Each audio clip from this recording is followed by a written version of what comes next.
जाता है भाई, सब जने सुन लो, होते भी तो सही है। कहा जाता है यह विवाह भोलेनाथ और पार्वती के विवाह के समान माना जाता है। जब भोलेनाथ का विवाह हो गया, भावर भी बढ़ गई। सब रखो, मिल गए परेशान।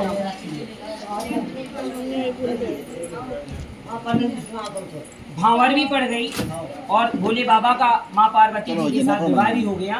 तो उन्होंने कहा एक जगह बैठ जाओ महाराज, ये ना पत्रा ना सारो। अभी तक आपने हमारे साथ परिक्रमा की, भावर जी परीक्षणा प्रदक्षिणा की, तो अभी भी हम आपकी पत्नी नहीं हैं। यदि आप हमारे इन वचनों का पालन करते हो तब मैं आपके बाएं भाग में आऊं और आप मुझे वरण करें और मैं आपकी पत्नी के रूप में बाएं भाग में अर्धांगिनी के रूप में विराजमान हूँ। तब उन्होंने इस प्रकार कहा। तो उन्होंने कहा, हे प्रिय, आपकी क्या शर्तें हैं मुझे बताएं, क्योंकि ये विवाह में प्रदक्षिणा हो जाने के बाद भी वधू अपने वर से 7 वचन मांगती है, उसके पश्चात वर अपने 5 वचन मांगता है। इसी प्रकार इन वचनों का समावेश होता है। जब दोनों वर और वधू अपनी वचन की संतत्वी कर देते हैं, अर्थात स्वीकार कर लेते हैं, उसके पश्चात ये विवाह संपन्न माना जाता है। तो उन्होंने यह वचन मांगे कि एक मुखे ऊर्जे विपने ती चत्वारी पंच पशोभ्यो सप्त सदव्या। यह सबसे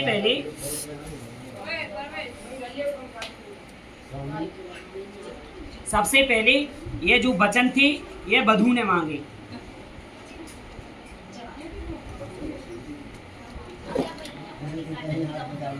उन्होंने कहा, एक मिनट रुको तो था ना, अरे यार ना समझ।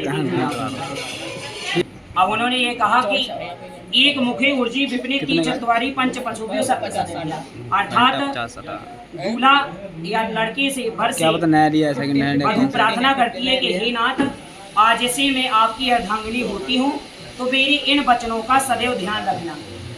यदि आप मेरी इन शर्तों का पालन करते हो तब मैं आपके वाम भाग में आऊं और आप मुझे अर्धांगिनी के रूप में स्वीकार करें। तो उन्होंने कहा, एक मुखी, अर्थात यदि आप कोई यज्ञ करें, व्रत करें, उपवास करें, हवन करें, तो यह जो काम करें ये मेरी सहमति से होना चाहिए। कहने का तात्पर्य है, आज से आप अपने जीवन में जो कुछ भी पुण्य के काम करें उसमें आपकी पत्नी का बराबर का हिस्सा है। बिना पत्नी के आप धर्म के किसी कार्य को मत करें। उसके पश्चात वन बगीचा मेला बाजार तीर्थ पर्यटन, यदि आप तीर्थ को जाएं, तीर्थ से तात्पर्य आप अपने घर से बाहर जाएं, धन का संचय करने के लिए बाहर जाएं, कमाने के लिए जाएं, तो इसके विषय में आपकी पत्नी को जरूर ज्ञात होना चाहिए।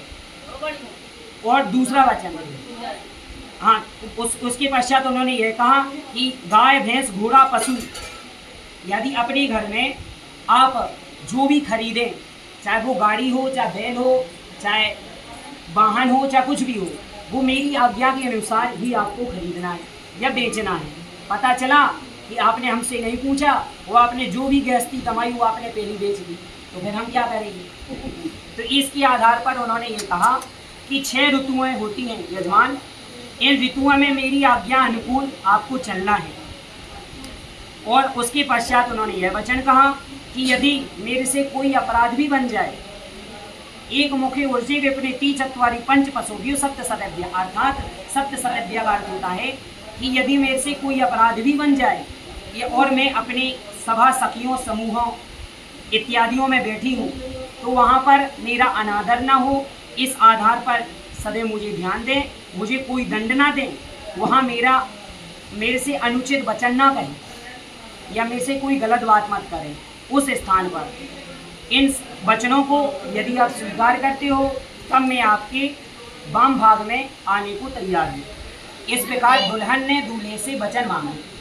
अब जब इन वचनों को दूल्हा ने कहा कि हमें स्वीकार है, उसके पश्चात दूल्हा भी मांगता है वचन और कहता है कि हे देवी, मैं आपको अपनी पत्नी के रूप में तो स्वीकार करता हूँ, किंतु मेरी भी शर्त है, क्योंकि गलती एक लोगों से नहीं होती है, गलती दोनों लोगों से होती है। कहा जाता है कि ताली एक हाथ से नहीं बजती। इसका सिद्धांत ये बताया उन्होंने कि यदि आप मेरी भी इन शर्तों को स्वीकार करते हो तब मैं आपको अपने वाम भाग में स्वीकार करता हूँ।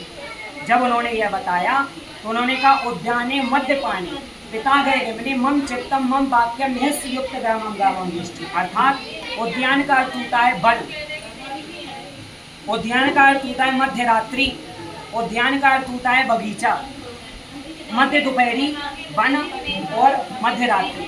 उन्होंने कहा हे देवी इन स्थानों पर आपको हम आज्ञा के बिना नहीं जाना है, जब हम आपको आज्ञा दे दें तब आपको जाना है, अन्यथा नहीं जाना है। पता चला मतलब मध्य रात्रि आदि के समय स्त्री को नहीं निकलना चाहिए, अपने पति की आज्ञा के पश्चात ही निकलना चाहिए और इन जगह अकेले कभी नहीं जाना चाहिए। और दूसरा उन्होंने यह मांगा मद्यपान, हे देवी मतवारे व्यक्तियों की मुँह कदापि नहीं लगना चाहिए और उनसे ना कभी बात करनी चाहिए। मतवारी जब उन्होंने इस प्रकार कहा तो इसका उपदेश देते हुए पार्वती जी ने कहा कि हे स्वामी हाथी मतवाला होता है और सभी महिलाएं वैभव लक्ष्मी की पूजा के दिन सभी हाथी का पूजन करती हैं, तो क्या उस दिन हम हाथी की पूजा ही नहीं कर सकते? तो उन्होंने कहा कि उस दिन हाथी माता लक्ष्मी का वाहन होता है, अतः वैभव का प्रतीक होता है, अतः उस दिन आप हाथी की पूजा कर सकते हो। इसके अलावा हाथी की संज्ञा देते हुए कहा कि मतवारी व्यक्तियों की मुँह कदापि नहीं लगना चाहिए। अब उन्होंने तीसरा वचन ये कहा कि बिना बुलाए पिता के घर नहीं जाना चाहिए। उसके पश्चात चौथा वचन ये कहा कि हमारी वचनों का सदैव प्रेम पूर्वक पालन करना चाहिए। अपना पति यदि कड़वा वचन बोलता है या फिर क्रोधित हो जाता है, अनावश्यक काला है या फिर किसी भी प्रकार से उसके अंदर कोई कमी है, तो उसको सभी के सामने उजागर नहीं रहना चाहिए। अपने पति से सदैव प्रेम पूर्वक वाणी बोलना चाहिए और उसकी आज्ञा का पालन करना चाहिए।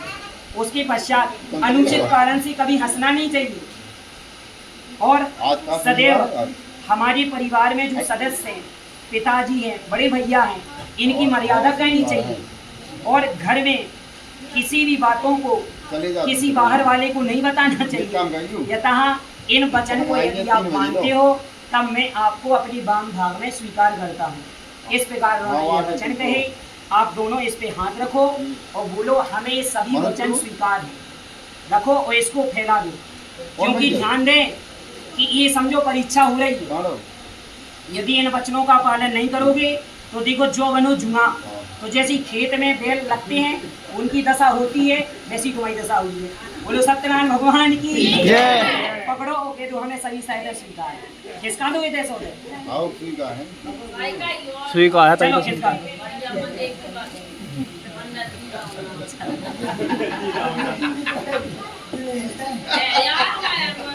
हाँ अब इधर से उस तरफ बैठ जाओ, लोट बजाओ हो जाओ।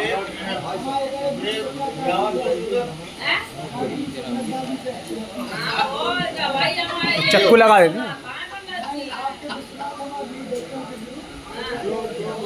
उल्टा उल्टा। हाँ आप इधर आ जाओ, आप उधर चले जाओ। अब भैया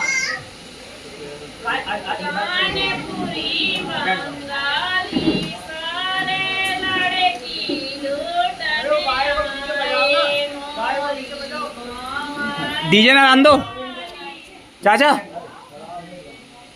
इतना सुनाई नहीं देते यार। अरे मंद पड़ा डीजे बजा के। हाँ महाराज बता पता है महाराज क्या करना